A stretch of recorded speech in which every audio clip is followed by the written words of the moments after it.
क्या आपने कभी सोचा है इस ब्रह्मांड में हमारा स्थान कहाँ है? क्या स्वर्ग ही सबसे ऊंचा लोक है या फिर इसके भी ऊपर कोई अलौकिक दुनिया बसी है?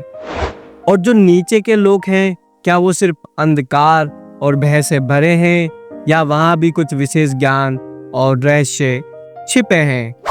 नमस्कार दोस्तों, स्वागत है आपका द यूनिवर्सल योगी चैनल पर। आज हम एक ऐसी रहस्यमयी और दिव्य यात्रा पर निकलने वाले हैं जहां हम जानेंगे हिंदू धर्म के उन 14 लोकों के बारे में जिनका वर्णन वेदों, पुराणों और उपनिषदों में विस्तार से मिलता है। ये सिर्फ स्थान नहीं है, ये चेतना के स्तर है, आध्यात्मिक ऊंचाई और गहराई का प्रतीक है। आइए इस ब्रह्मांडीय यात्रा की शुरुआत करते हैं। तो चलिए दोस्तों, अब हम बात करते हैं उन 14 लोकों की जिनका विस्तार हमारे शास्त्रों में बड़ी ही रोचकता से किया गया है। इन 14 लोकों को मुख्य रूप से 3 हिस्सों में बांटा गया है। पहला ऊर्ध्वलोक यानी पृथ्वी से ऊपर के लोक, दूसरा मध्य लोक यानी वो लोक जिसमें हम और आप रहते हैं, जिसे भूलोक कहा जाता है, और तीसरा अधोलोक यानी धरती के नीचे स्थित लोक। अब हम इन तीनों भागों के लोकों को एक एक करके विस्तार से जानेंगे और शुरुआत करते हैं ऊर्ध्व लोकों से। ऊर्ध्व लोक यानी ऊपरी लोक, 6 लोक जो स्वर्ग से भी ऊपर हैं। पहले नंबर पे आता है भूलोक। शुरुआत करते हैं उस लोक से जो हमारे और देवताओं के लोक के बीच का पुल है। यह लोक पृथ्वी और स्वर्ग के बीच का क्षेत्र है। यहाँ पर वायुदेव, अग्निदेव और कुछ सूक्ष्म शक्तियाँ निवास करती हैं। यहाँ तपस्वियों और योगियों की सूक्ष्म आत्माएं भ्रमण करती हैं। यही वो स्थान है जहाँ यज्ञ के धुएं से देवताओं तक आहुति पहुँचती है। अब जरा और ऊपर चलते हैं जहाँ इंद्रदेव का राजमहल है। नंबर 2 स्वर्गलोक।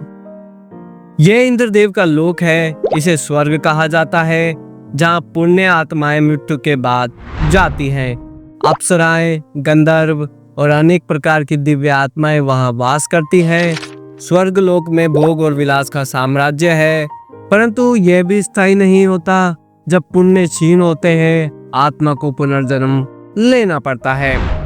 लेकिन दोस्तों, स्वर्ग से भी ऊंचे लोक मौजूद हैं। अब बढ़ते हैं ज्ञान और तप के लोक की ओर। नंबर 3 महलोक। ये ब्रह्मा जी के दिन की समाप्ति तक जीवित रहने वाले ऋषियों का स्थान है। यहाँ महान तपस्वी जैसे भृगु ऋषि रहते हैं। यह ज्ञान और तप का केंद्र है। महलोक में ज्ञान इतना प्रबल होता है कि वहाँ समय और मृत्यु का कोई भय नहीं होता, और जहाँ ज्ञान है वहाँ गहराई भी होती है। अब चलते हैं ध्यान और चिरंजीव आत्माओं के लोक की ओर। नंबर 4 जनलोक। यह वह स्थान है जहाँ ब्रह्मा जी के मानस पुत्र निवास करते हैं। सनक, सनंदन, सनातन, सनत कुमार जैसे चिरंजीवी ऋषि ध्यान मग्न रहते हैं। ये एक अत्यंत शांत, स्थिर और ध्यान प्रधान लोक है। अब हम पहुंच रहे हैं उस लोक में जहां तप और साधना की ऊंचाई को छूने वाली आत्माएं निवास करती हैं। नंबर 5 तपोलोक। तपोलोक में महान योगी और तपस्वी आत्माएं निवास करती हैं जो ब्रह्मा के एक कल्प तक जीवित रहते हैं। यहाँ की ऊर्जा अत्यंत सूक्ष्म और दिव्य होती है। यह लोक साधना की चरम सीमा को दर्शाता है। और अब हम अंतिम और सबसे ऊंचे लोक की ओर बढ़ते हैं जिसे स्वयं ब्रह्मा जी का धाम कहा गया है। नंबर 6 सत्यलोक। सत्यलोक या ब्रह्मलोक ब्रह्मा जी का निवास स्थान है। यह सभी लोकों में सबसे ऊंचा और स्थायी लोक माना जाता है। यहाँ मोक्ष की प्राप्ति होती है। ये चेतना की पराकाष्ठा है जहाँ आत्मा पूर्णता को प्राप्त करती है। दोस्तों, ये थे ऊर्ध्व लोक यानी ऊपरी लोक। अब बात करते हैं मध्य लोक की, जहाँ हम और आप हैं। सभी लोकों की गिनती करें तो ये 7वें नंबर पर आता है। ये है भूलोक, जिसमें हम और आप इस समय जीवन जी रहे हैं। हमारा अपना पृथ्वी लोक, यह मानव जीवन का स्थान है। यही एकमात्र लोक है जहाँ मोक्ष की प्राप्ति संभव है, क्योंकि यहाँ कर्म करने की स्वतंत्रता है। यही लोक आध्यात्मिक यात्रा की शुरुआत का द्वार है। अब शुरू होती है हमारी रहस्यमयी और रोमांचक यात्रा अधोलोक की ओर। अधोलोक नीचे के लोक या रहस्यमयी लोक। चलिए अब बढ़ते हैं उस लोक की ओर जहाँ शिव के एक रहस्यमयी रूप का वास है।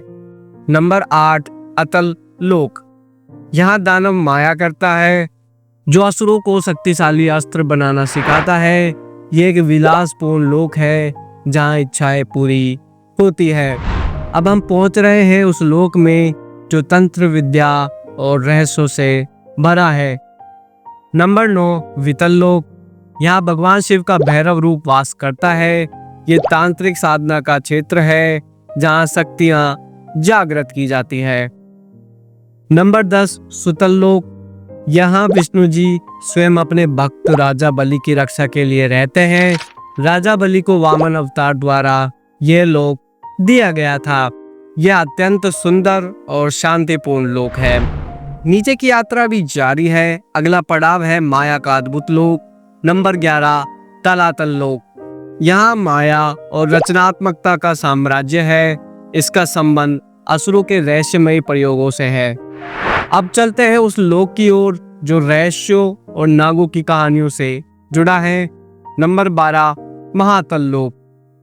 यहाँ नागों की कई प्रजातियां वास करती है।